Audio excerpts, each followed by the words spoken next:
You're in Paris, the most beautiful city in the world.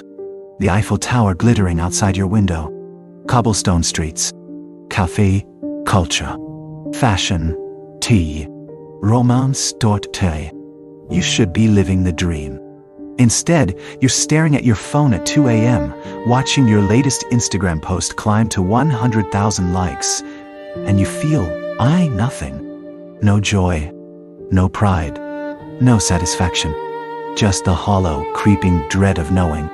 If you stop, it all disappears. It started in Chicago. You were a marketing executive at a pharmaceutical company. Boring. Safe. Predictable.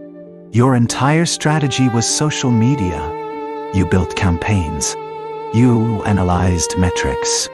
You optimized engagement. You were good at it. Great even. But you weren't living it. Then, your boss got pregnant. She was supposed to go to Paris, a year-long assignment at a luxury marketing firm. She couldn't go, so they sent you instead. It's a once-in-a-lifetime opportunity, your boyfriend said. You agreed. You packed your bags. You flew to Paris. And you started documenting everything. The Instagram account started as a journal, at Emily in Paris. Cute. On brand. Personal. You posted your first day in Paris. The Eiffel Tower. A croissant. A cobblestone street. You added hashtags, filters, a witty caption. Within hours, it had 10,000 likes. You stared at your phone, heart racing. You'd never gotten that kind of engagement before. Not even close. So you posted again. A cafe. A museum. Thought. Your tiny apartment with the perfect Parisian view. Another 15,000 likes. Then 20,000. Then 50,000. The algorithm had infounded you. You started posting every day. Not because you wanted to. Because you yearned to. The numbers were growing. Your follower count was climbing. Brands started reaching out. We'd love to collaborate. Your boss, Sylvie, noticed. Your social media presence is impressive. Use it. So you did. You posted your outfits, your meals, your experiences. You turned your life into content. And the algorithm rewarded you. But the algorithm is hungry. It doesn't care about quality. It cares about consistency. You post every day, then twice a day, then 3 times. Stories, real store, carousels, polls. You're not living in Paris anymore. You're performing Paris. Every cafe you visit is a photo op. Every outfit is a grid post. Every conversation is potential content. You start seeing the world through a phone screen. Not it? Is this beautiful? But will this get engagement? Not am I enjoying this, but is this on branding? You meet Gabriel. He's a chef. Talented. Handsome. The classic Parisian love interest. Your first date is magical. Intimate. Real. Then without thinking, you post about it. A photo of the two of you. A candid. A caption about finding love in the city of light. It gets 200,000 likes. Gabriel sees it. He's uncomfortable.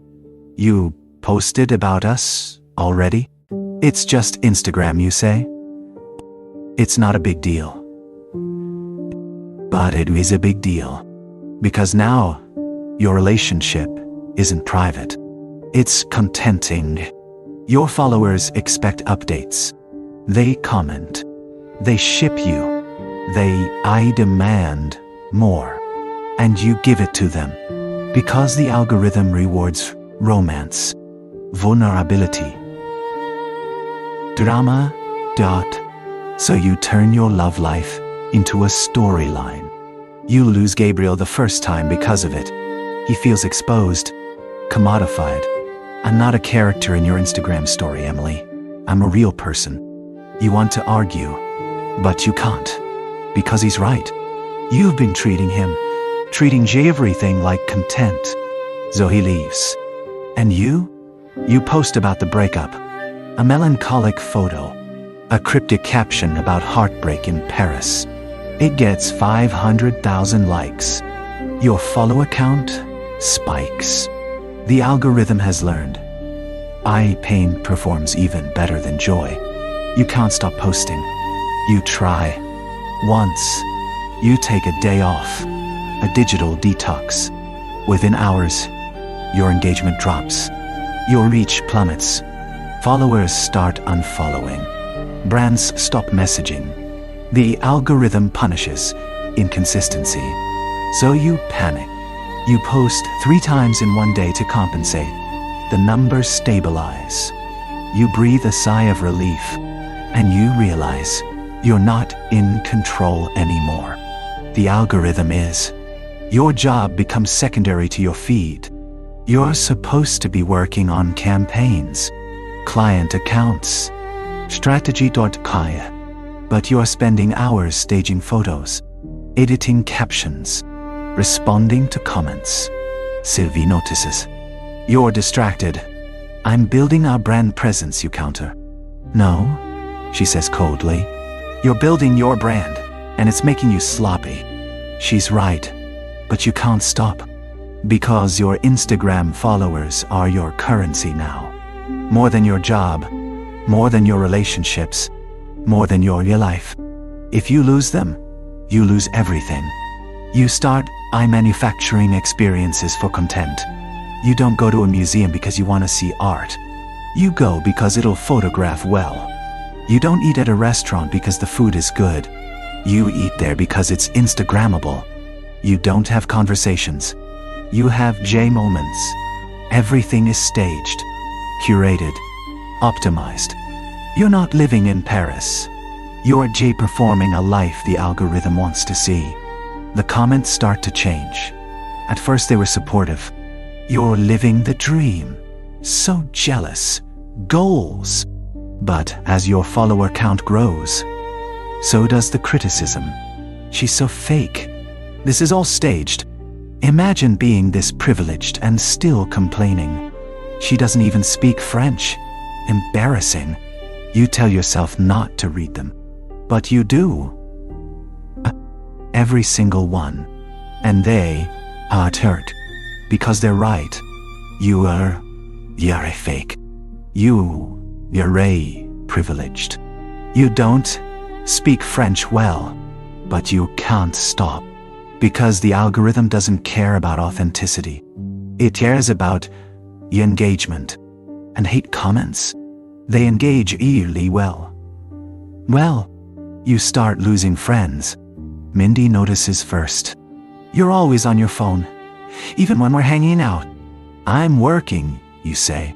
No, you're posting. There's a difference. You want to argue. But she's right. You're at dinner with friends. But you're not live present. You're thinking about angles, lighting, captions. You're photographing your food before you eat it. You're asking people to retake photos until they're perfect. You've become exhausting. Mindy pulls away. So does Camille. So does everyone who isn't useful for content. And you don't even notice. Because your follower count is still growing. You hit 1 million followers. You should be thrilled. Celebrating. Instead, you feel empty. Because you know the truth. These people don't know you. They know at Emily in Paris. A character. A performance. Branding. They don't know that you're lonely. That you're exhausted. That you cry in your apartment. After long days of pretending to be happy. They just see the highlight reel. And they want you more. Brands start owning you. You can't post anything without considering, will this hurt my partnerships? You can't speak honestly. You can't be critical. You can't have your opinions. Because your opinions might alienate sponsors. A luxury brand sends you a dress. It's ugly. You hate it, but you wear it. You post it. You smile. Because if you don't, they'll drop you. And you need them. Your entire life is now beholden to brands, algorithms, and followers who don't actually care about you. You're not a person anymore. You're a platform. You try to quit. Once. You draft a post, taking a break from social media. Need to reconnect with myself. Your finger hovers over post, but you can't do it, because what would you be without Instagram? Your job depends on it. Your relationships are documented on it. Your entire identity is wrapped up in it. If you delete your account, do you even exist? You delete the draft. You post a photo of a croissant instead. It gets 300,000 likes. You realize you've documented everything except the truth. You've posted hundreds of photos of Paris, but you've barely seen Paris. You've been too busy staging shots, chasing engagement, performing happiness. You've posted countless pictures of Gabriel, but you don't actually annoy him, because you've been too busy framing him as content. You've built a life that looks perfect online, but in reality, you're miserable. The algorithm changes. Suddenly, your posts aren't performing as well. Your reach is down. Your engagement is dropping. You panic. You post more. You try new formats. You follow trends. But nothing works, because the algorithm has moved on. It's found someone new, someone younger, someone fresher. You're being phased out, and you realize you were never in control. The algorithm gave you this life, and now it's taking it away. You're at a cafe, alone. Your phone is face down on the table. You're trying not to check it, but you can feel it. The pull, the need. You pick it up. You open Instagram. Your last post has been up for 6 hours. Only 20,000 likes. Your stomach drops. You refresh. Still 20,000. You feel, I panic. Not because you need validation, because your entire livelihood depends on this. If your engagement dies, your sponsorships die. If your sponsorships die, your visa is at risk. If your visa is at risk, you're going back to Chicago, back to your boring job, your boring life. Your boring is Elfnastai, and you can't. Can't.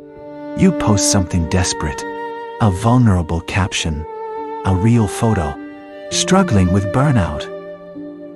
Social media isn't as glamorous as it looks. It's honest. And it performs.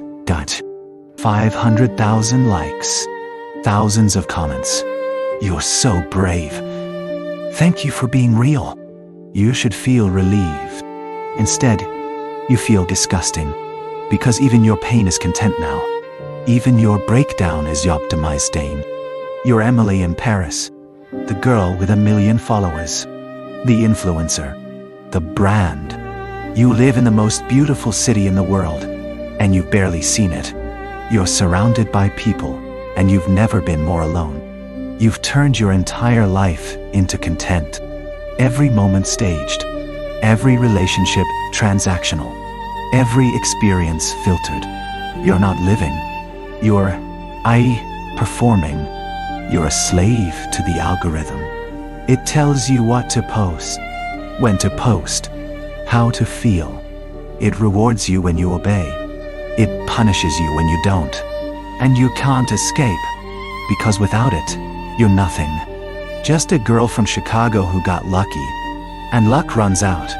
You're 30 years old, still in Paris, still posting, still smiling for the camera while screaming inside. The algorithm owns you, and it always will.